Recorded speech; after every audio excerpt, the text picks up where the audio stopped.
వాక్యంలో రాయబడి ఉంది, మన ఇంట్లో గొడవల కారణం అంట ఒకటి బుద్ధి అయినా లేదు, రెండు జ్ఞానమైనా లేదు. వాక్యం ఏమంటుందంట, రెండు నేను నీకు సమృద్ధిగా ఇస్తాను. హల్లెలూయా. బైబిల్లో రాయబడి ఉంది, జ్ఞానము కలిగిన వాడు అంట అపాయం వచ్చేట చూసి దాగును, జ్ఞానము లేని వారు ఆపదలో చిక్కుకొందురు. హల్లెలూయా. ఇద్దరు కొడుకుల్లో తప్పిపోయిన వాడు ఎవడు? బుద్ధి లేనివాడా బుద్ధి ఉన్నవాడా? హల్లెలూయా. బుద్ధి లేని కుమారుడు. ఇప్పుడు మనం అప్పుడప్పుడు లోకంలో కలిసిపోవటం, లోక వ్యవహారాలు పెట్టుకోవటం, లోక మాటలు మాట్లాడటం, సినిమాలు, షికారీలు, ఇంకా చెప్పాలంటే తాగుబోతులు, ఇందులో ఇవన్నీ ఏమి లేదు. కానీ వాడు ఎప్పుడు తిరిగి వచ్చాడంట తండ్రి దగ్గరికి? బుద్ధి వచ్చాక తిరిగి వచ్చాడంట. దేవుని యొక్క వాక్యం అంటుంది, బుద్ధి జ్ఞానములు నేను సమృద్ధిగానే ఇవ్వగలుగును. హల్లెలూయా. నీ కాలంలో ఏ ఆశీర్వాదం ఇవ్వాలనుకున్నాను అది నీకు నీ సంతానానికి తెరపరచగలను. హల్లెలూయా. అది ఆశీర్వాదం అనేది నీతో నాతో ఆగిపోదది. మనం కావాలని ఆపుకుంటే తప్ప, మనం కావాలని వాక్యానికి విరోధంగా ఉంటే తప్ప, లేకపోతే దేవుడు మాత్రం మన ఆశీర్వాదాన్ని ఆపే దేవుడైతే కాదు. ఇంకొక మాట అంటాడు అక్కడ, ఏమని అంటాడు? యెహోవా భయం వారికి ఐశ్వర్యము.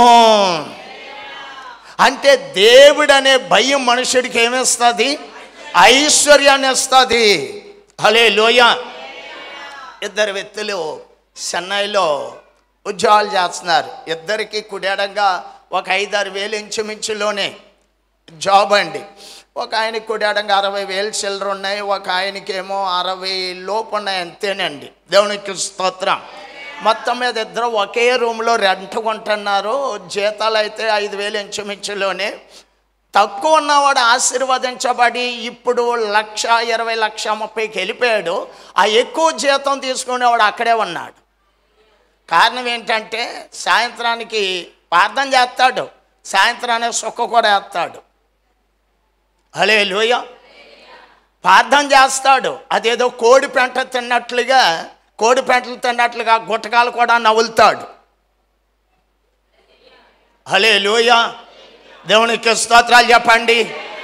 అందుకని ప్రియ చెల్లి, మనం భయం ఉండాలి. ఎవరి భయం? యెహోవా భయం మనుషుడికి ఏమిస్తుంది? ఐశ్వర్యాన్ని ఇస్తుంది. హల్లెలూయా. ఒక పక్కన నేను మంచి మాట చెప్తాను, జాగ్రత్తగా వినండి. భయం కోసం చెప్తాను. ఇప్పుడు ఒక యవనస్తుడు, తల్లి లేదు, తండ్రి లేడు, నానే వాళ్ళు ఎవ్వరు లేరు, ఏకైకగా ఉన్నాడు. ఒక కోటీశ్వరుడి ఇంట్లో పనిచేస్తున్నాడు. హల్లెలూయా చెప్పండి. నానే వాళ్ళు ఎవ్వరూ లేరు, ఒక కోటీశ్వరుడి ఇంట్లో పనిచేస్తున్నాడు. ఒక కోటీశ్వరుడి ఇంట్లో పనిచేస్తుంటే అందులో కోటీశ్వరరాలు వచ్చి ఏమందంటే, నాతో చేయగలపోయా, ఇదంతా నీదే అంది.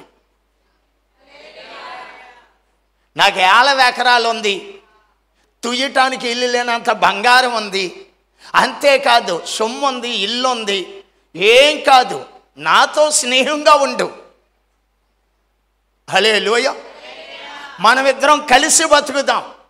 దేవునికి స్తోత్రం. అయితే ఇదంతా నీదవుద్ది. ఈ దరిద్రం ఎంతకాలం అనభగిస్తావు? యవ్వన వయస్సులో ఉన్నావు అని చెప్పి ఒక ధనవంతురాలు, కోటీశ్వరరాలు, ఒక అందగత్తి అతన్ని ఇబ్బంది పెట్టింది. హల్లెలూయా చెప్పరాదు.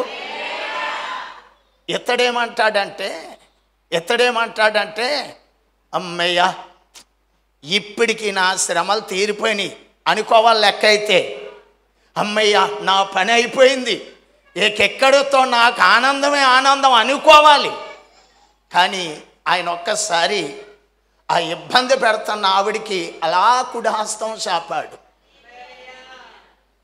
నా దేవుడు చూస్తున్నాడు అన్నాడు. ఏ భయం?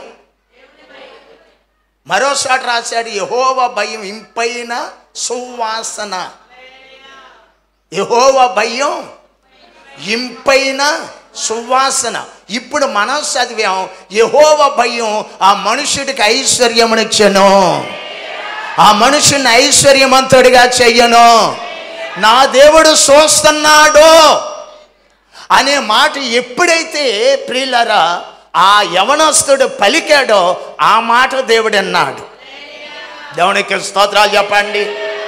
ఇని తాత్కాలికంగా ఏదో చిన్న శ్రమ పడ్డాడే కానీ శాశ్వతంగా ఆ దేశానికి ఐశ్వర్యవంతుడిగా దేవుడు చేర్చాడు. కొట్టో ఓపుకున్నంత వరకు దేవుని మహింపరుచు. హల్లెలూయా.